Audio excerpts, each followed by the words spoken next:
ఒక మంచి స్టోరీ చెప్పనా? ఒక గేటెడ్ కమ్యూనిటీలో ఒక లాయర్ ఒక టీచరు ఇల్లులు కొనుక్కున్నారు. అయితే అడ్వకేట్ అంకుల్ ఏం చేసిండంటే కొన్ని మొక్కల్ని నాటిండు, అట్లే టీచర్ కూడా కొన్ని మొక్కల్ని నాటాడు అనమాట.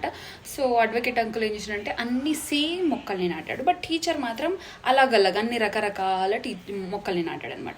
అయితే లాయర్ అంకుల్ ఏం చేసిండు, అడ్వకేట్ అంకుల్ ఏం చేసిండంటే రోజు వాటర్ పోయడం స్టార్ట్ చేసేసిండు. అయితే ఇంకా మొక్కలకు నీళ్ళు పోయడం వల్ల మంచిగా గ్రోతింగ్ ఉన్నాయి, బాగున్నాయి. అయితే టీచర్ ఏం చేశారంటే అప్పుడప్పుడు మాత్రమే వాటర్ పోసాడు అనమాట. సో అప్పుడప్పుడు వాటర్ పోయడం వల్ల ఇంకా మొక్కలు కూడా అవి కూడా బాగానే పెరిగాయి. కానీ ఒక పెద్ద స్ట్రోమ్ వచ్చిందనమాట, ఒక పెద్ద తుఫాన్ లాగా స్ట్రోమ్ వచ్చేసరికి లాయర్ అంకుల్ మొక్కలన్నీ చచ్చిపోయి కింద పడిపోయినాయి. అదే టీచర్వి అలాగే స్ట్రాంగ్గా గట్టిగా ఉన్నాయి. మోరల్ ఏంటంటే వాళ్ళకి కష్టంలో ఎలా ఉండాలో నువ్వు నేర్పించాలి. డైరెక్ట్గా రోజు నువ్వు వాటర్ పోసి పోర్ చేసి మంచిగా ఉంచుకుంటే అవి ఎలా స్ట్రాంగ్ ఉంటాయా?